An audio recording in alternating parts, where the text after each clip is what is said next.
the model for the said vaccine. And for the FHSIS, I forgot, no? New Connecta, because we have a newly installed provincial health officer. Wala pa sa karon. Actually, she will also be giving a message, no? Our new provincial health officer in the person of Dr. Margarita Isabel Ocamen. And one also of the DMO transferred to Misamis Occidental. And soon, we will have another DMO 4 that will be assigned, no, in our province. Kay Ma'am Estela Armada, the DMO 4 of Bacolod, Tulumbugan, Munay, and ito po tayo sa area unitan? Dile. Bacolod, Tulumbugan, ay Maigo and Munay. So, na-transfer na siya sa Misamis Occidental. And so, I hope nakapanamit siya and naka-endorse. Kaya we will have our new organization. There are mga DMOs handling kasang areas and Luhian. Mangkay is handling na Maigo at Tulambugan. And then Munay is handled by Ma'am Alana Pala. And the other one, the Bacolod is handled by Marvic de la Fuente. And soon, basta this week, no? We will respond to the pandemic. So hopefully, as we move forward and then as we mag-vaccinate na ta and then we reach our target of 60 to 70% of the population for the COVID vaccination, we will have a herd immunity. And soon, patong akong ingon ng mga face mask, face shield, alcohol, sanitizer, and the social distancing will no longer be used. No, wala na siya, hindi na siya makakuan. But with the coming in of the COVID vaccine, we expect a lot of guidelines, mga memo, circular, just like last year when we responded the pandemic. So kung may mga questions karon relative to COVID vaccination, dili pa ta katubag yun, unsa gid ang atong pwede katubag because we are still waiting for a lot of mga memo. And ang karon lang, you have to submit the microplan. I hope nakasubmit mo sa microplan. And I hope nakasubmit mo sa readiness assessment tool. Kato, mo ito ang pinahanglan karon mga masabit nato sa region. And I think Dr. Maro is siya man na?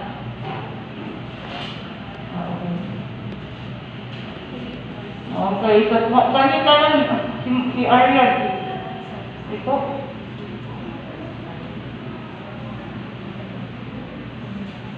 Okay, sige, kung kita yung ang clarifications, mga questions,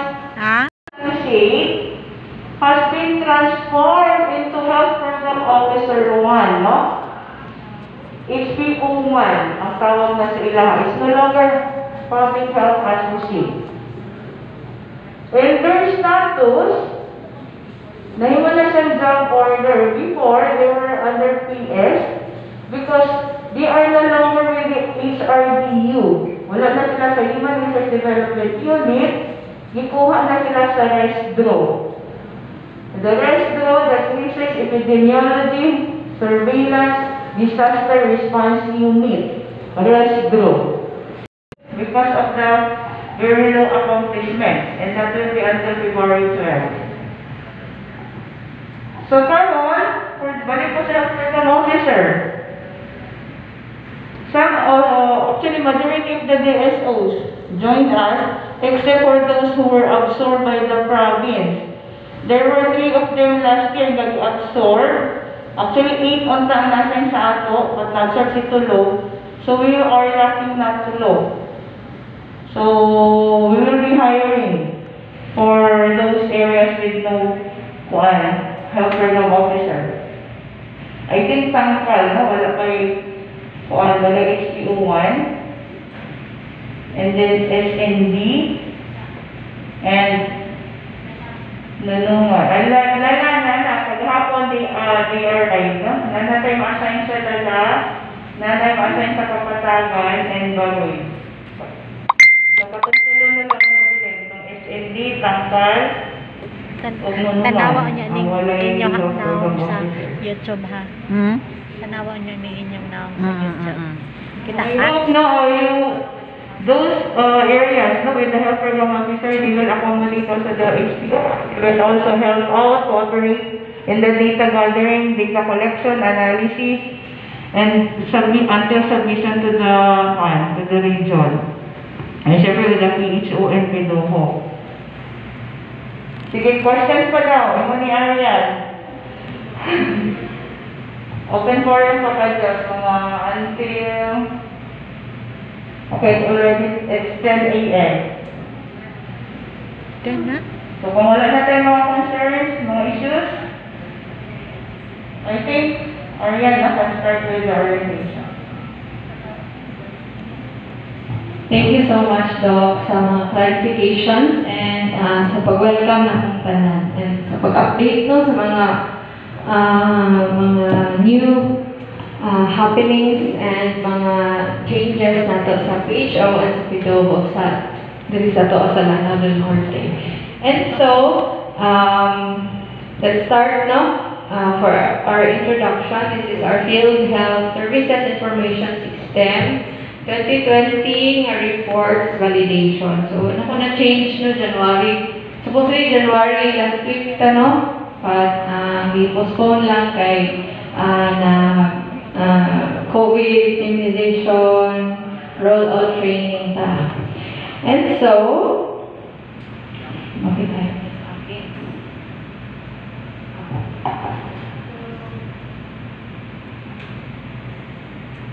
Nagubah na siya.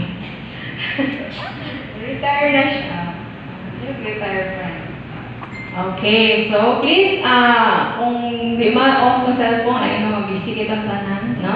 Pag-silent mode lang, like if you have to answer a call, step out of the room or dito sa somewhere nga dili ka makasamok sa atong session. And if possible, only leave the room on designated na break times na to or kinahanglan na kita ng CR, no? And then, questions will be entertained, so please raise your hand lang kung natay question and please participate and have fun. Have fun pagkwenta sa ato mga libog ng reports. And so, what is DQC? No? It's the same as validation, so what is it? It is the process of ensuring quality FHSIS data in accordance with FHSIS concepts, definitions, formula, and procedures for recording and reporting. So, nga naman kinahanglan tawag DQC. So, correct data is important for evidence-based planning and decision-making, of course, no? And, nag-i-open na magalit tanan, nag-investment needs na ba ang tanan? Or basin inyo na itong i-read sa ato ang mga email? Kaya piling ako ba, mayroon ang nagpass sa ato ang investment needs plan. Kinsa'y nakabalo ato? Wala'y nakabalo. Kinsa'y nagpass? Wala'y nagpass. In case of FP commodity, tutungkin ninyo kay sa ato na bang universal healthcare usa ka dako nga programa ang drainage kay ngano sa matag program sa ato ang health program naatay disaster, no? So nasa component sa disaster, so masulod yun na siya dayon ang atong drainage plan, no? So asap na siya kay by this tuwing tingali amo na siya i-endorse sa region. So that's all. That's all.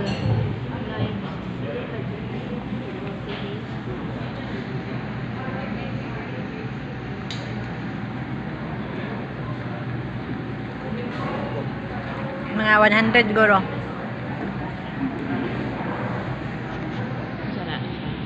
Budget ani nga karon.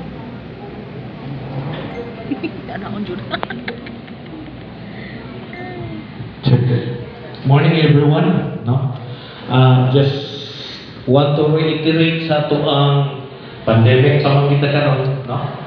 So, social distancing tayo, gamit tayo face mask. So, napagid gihapon tayo protocol na gisunod, no? Then, sa atong probinsya, na naman tayo, balon na mo nga na tayo molecular laboratory, di ba? So, kaya naman ko uban nga ng pagutan na pa o makaabot ang inyong specimen dito sa laboratory, dili dawaton, no? So, ang yan ato ang procedure karon sa province. Every nga naamoy suspect sa inyong LGU, sa inyong lugar, sa inyong area of responsibility, inyo na siya po ang line list na ninyo siya o first level na siya sa atong tingaling nakatugiligan ay na first level siya dahil na symptomatic siya karon. So, kanang inyong suspect, kung inyong ipaswab na siya, buhatan niyo yung incident report. Then, pag umayong buhat ng incident report, ibutan ninyo sa line list. Dahil ang inyong MHO or OIC or bisantin sa DPTV, no? Assign sa inyo ang LGU, mag-request letter mo dito sa INT for swabbing. After na siya na ma-approve, kaya wala kita swabbing na hitabo kung dili ma-approve sa INT. Kaya mga nag-memorandum si Governor Alan, wala i-swabbing na hitabo kung wala mo request. So, muna siya may meron, incident report, line list, then request letter for swabbing. No? For approval. Pag-approve anak niya, ilabay din na diri sa PESO, sa COA. Then ako na rin mag-assign o swabbing team nga mo adto sa inyong lugar. So, ang swabbing team, ako na sila tagaan o contact number ninyo, then kamo para na magka-istorya, mag-coordinate mo o kanus kung sa orasa mo kay kingilig. Maghulat ng tibok adlaw dili kaabot ang swabbing team. So, walay communication sa inyo ha. So, dapat pag-approve na ako dahil na siyang tawagan ng swabbing team. Dahil ang swabbing team, tagaan ako number ninyo, mag-coordinate na din mo kung sa oras sa asa mo lapit magkita, no? So, ina na atong procedure. So, parang doon na mo pinangabot dito nga specimen ni dawaton. Then karon na natin bagong CIF ha, 5 to 6 pages na siya. Unang gigamit na. Pero dili na itong isa rin dito sa unang na COVID, no? Itong coronavirus nga man, CIF, dili na ito siya. Dito siya dawaton dito sa laboratory. So para nga mag-clear mo na yun, dili na mo mahasol balik-balik, kung in-up na pagbalik, inyo itong i-follow ang katong CIF na bago para nga pag mag-fill up na to with the specimen, ayun, diretso na siya. Kaya wala na ang swabbing team mo yung sa inyong area. Hindi na kamay mo swab. Katong sa una, naka-train na mabuta pero utro mabuti. Nag-training talaga o para swabbing specimen collection. Papo na to, at least nakaibalo na po mo ato. But then, ang ato ang higher ups na to diri sa province, sa AMT, ilan i-control mo doon, no? So, karon ang swab na nag-swabbing team ato sa inyong area. So, para wala na ito mo problema. So, ingin nila na-identify ang inyong mga suspect para mga natin maswab na English, inyong incident report, request letter. So, para ang inyong specimen, pero katong sa unang mo, dapat mo nabilin dito sa inyong BPM. Kana siya, kung naka swab na mo, dili pa kaya po na siya gawa ko. So, dapat mo pahibalogin mo before mo swab. Kaya kung naamoy BPM diya karon, dili diya po nakara dito sa laboratory. Kaya mahibawakan man ang output ang nahanakikan. So, inyo yung, kung isang naamoy BPM diya, first and foremost, request, line list, dahil incident report. Forward na niyo sa INT. Approve na, automatic na rin sa masukuman ang swabbing team sa inyo. Coordinate pa na sa inyo ha, para wala na dahil mo. Diretso na siya, kuhaon. Pag na swab, dala na dahil inyo ha, specimen together with the CIF. Okay, so klaro na no? So, ang atong PEDSAR, kung wala mo yung notifiable disease, automatic niya po na siya every Thursday, 0 reporting. Copy na. Then, katong nananay mo tulog ka munisipyo na wala na kasabik sa inahang meso na EO, executive order. So, murag, na ako matunggaw doon. Matunggaw? Ma'am, katong inyong EO, ma'am. Ako lang ito i-follow up si Ma'am Mendes. Wala pa man yung masabi. Ilaki ko na lang ito. EO. Sa inyo ng surveillance, itong nana dito kung sa inyong sa FedSAR, surveillance mo na. Naka-state to dito sa inyong mga panitong kasihan din. Ang sa scorecard na to, it's either done yes or no. Kung naatay tanan na 22 municipalities, na isa na wala kasabit, no, ihapunta. So madamay yung tanan. So dapat katong ISO or MESO na executive order na kita tanan.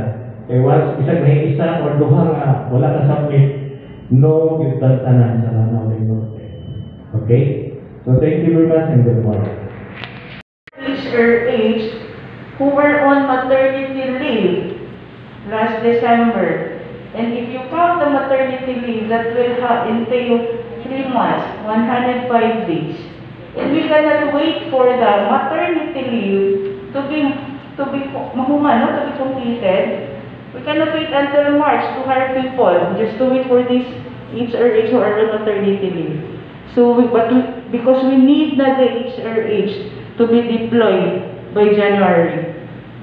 So some of those nakasaka ang uban ng mga public health associates, which now our health program officer won. And also the MOOE. The MOOE were HRH or MDPs not under the PS. The buot pasabot, when you are under MOOE, you are job order, you are contract of service. So there were HRH or EPPs na nakasaka before we got from the Public Health Associate. So right now, we already completed the NDP, the all cadre, no? The NDP, the pharmacies, the dentists, the medtech, except for the nutritionists, we are to hire additional nutritionists because one of our nutritionists transferred to Misamis Oriental.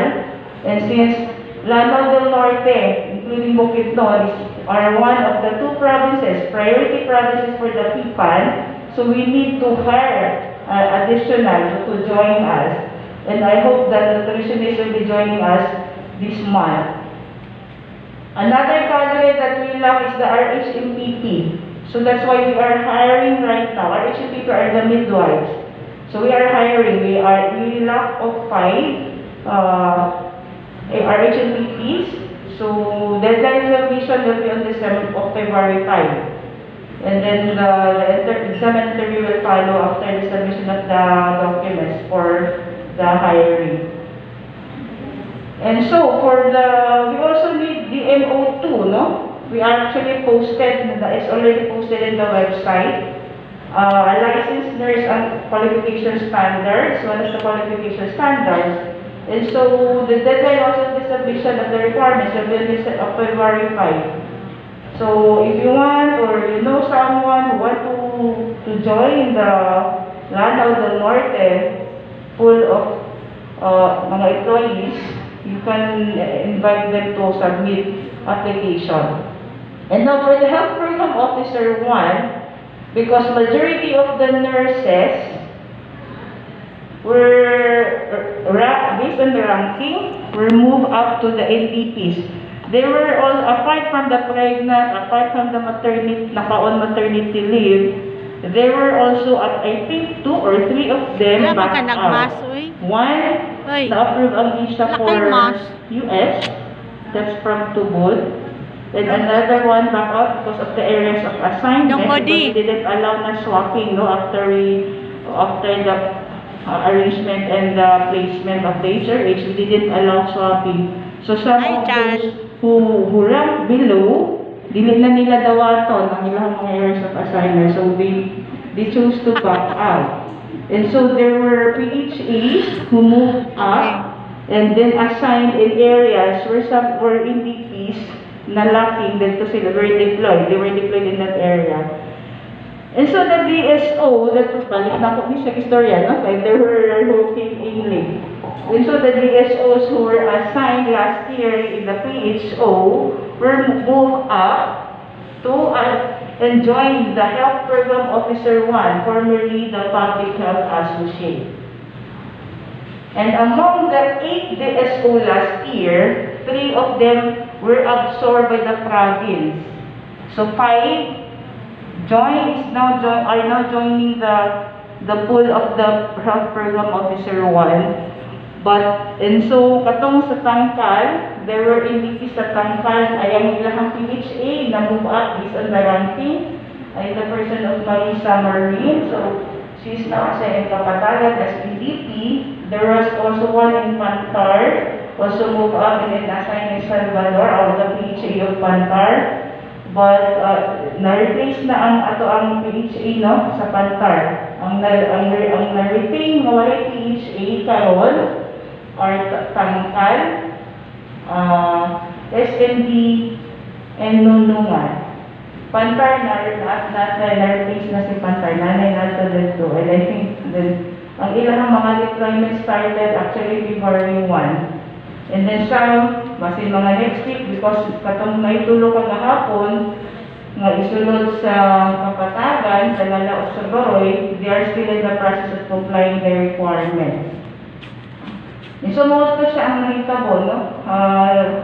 There were movements, of I hope, for the NDPs, kaya NDPs, wala na tayo back out. Eh kung na tayo back out, we will still be getting mga nurses from the pool of the Health Program Officer 1 who are based on the ranking maganda, and the opportunity to become NDP is medyo taas.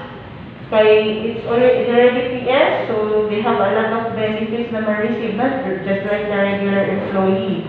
So mas i-prefer nila ito nga, i-grab nila opportunity if there were the opportunities na ma-move up sila to NDP.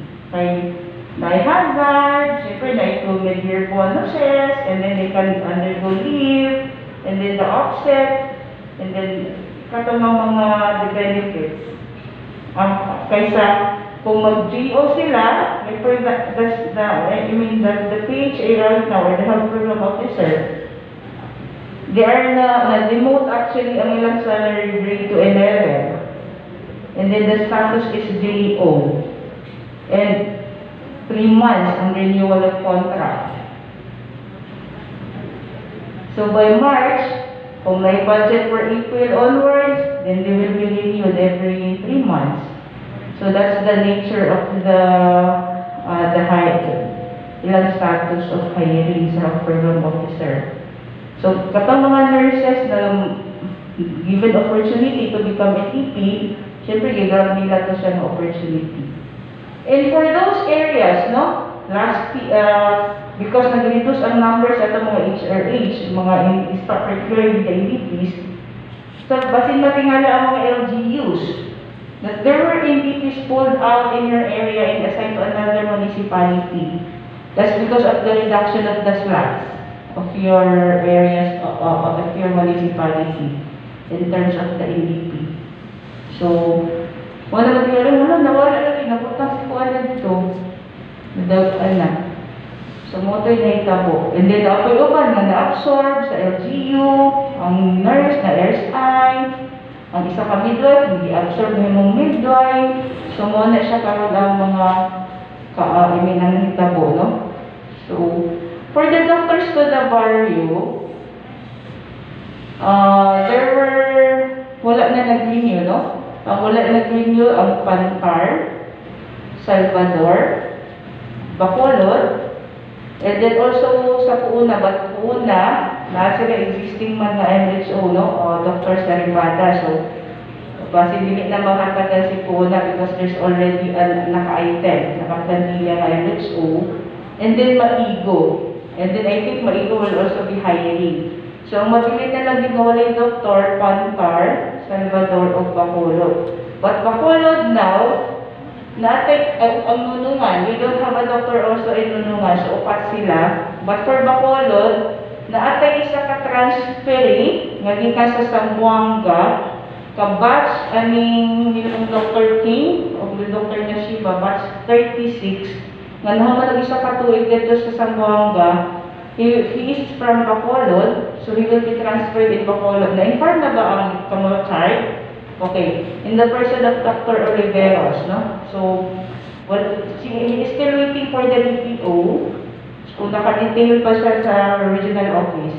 So, dito. Once nga ang DPO magawas, then he will be reporting that to Bacolod. So, Dr. Oliveros. So, ang wala na lang tayo ni Pantar, Salvador, and Nunungan. Si Maigo, hopefully, i-hire nila si Dr. Obregon. Nag-comply pa sa requirement si Dr. Obregon. And for the augmentation of DPTBs, because there were requests, no, like Kapatagan and Tubod, hopefully they will be expanded na ma-add on, no, like, because Baloy already has one DPTB, Lala has also one, si King, and then Tubod, and you're working on for Kapatagan and Tubod. Hopefully, ma-respond sila. Kaya I have been doing follow-up hindi sa central office. Katama ko pala kung mabutangan sila. No? Kaya doon kayo ang mga medyo matured na ang mga doktor, silang Tomilda. And then busy kaayo ng mga areas. Kaya ako kay population, kaya nasa syudad. Syudad na urbanized na rural. So that's the HRH updates. Sa COVID, isa pa wala pa nakasabit yung microplan. Isa, tanda na pag yung nakasabit. Sa Matunggaw, ano man. Kasi naka-post sa kuan, sa delay.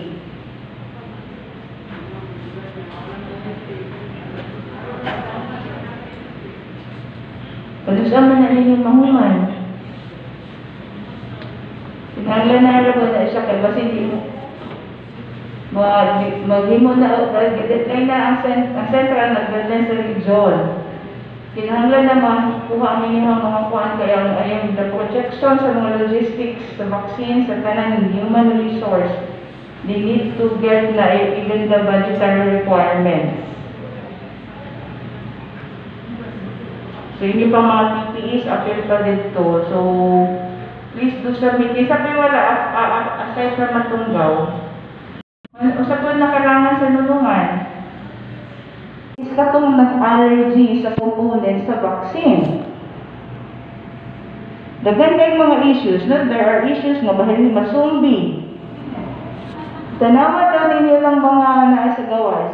Kung napag-inject ba sila nasumbi na, may nasumbi sa Canada? Sa Australia? Or mag-microchips daw. Di magkasunod ang seryo ang microchip. Isunod din mo sa vaccine. Unahan lang sila auto workers para na wala na din makapanampan. Di una sila auto workers kasi auto. Thank you for bringing each and every one of us here safely. Thank you for your provision and your grace and your goodness to us. We pray that you will give us the wisdom, the strength, and the energy, Lord God, to sustain for the day's activity. We pray that you will give us protection always, Lord God, and good health. And also, Lord, we pray that you forgive us of our sins and wash us with your holy blood, Lord Jesus. It's all we ask and pray in the name of Jesus Christ, our Lord and Savior. Amen. Sige, please sit down, and I will give the floor to our non-communicable diseases cluster head no, sa PHO, so, Dr. Jennifer Lee. So, give her a round of applause.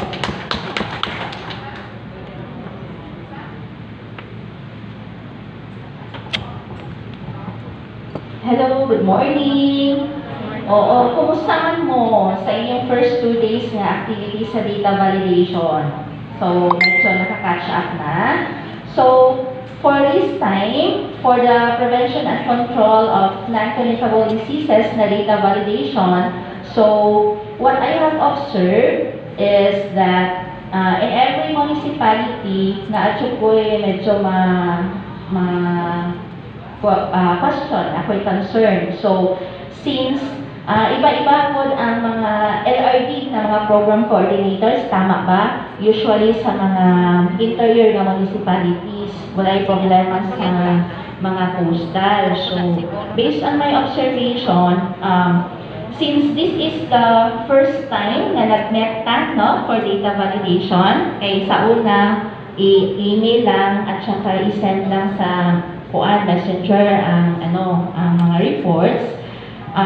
Karon lang nakagather, no? And then, ang NCD po the program, nakastart lang po siya o incorporate ang mga data last year lang po. Tama? Kasi ang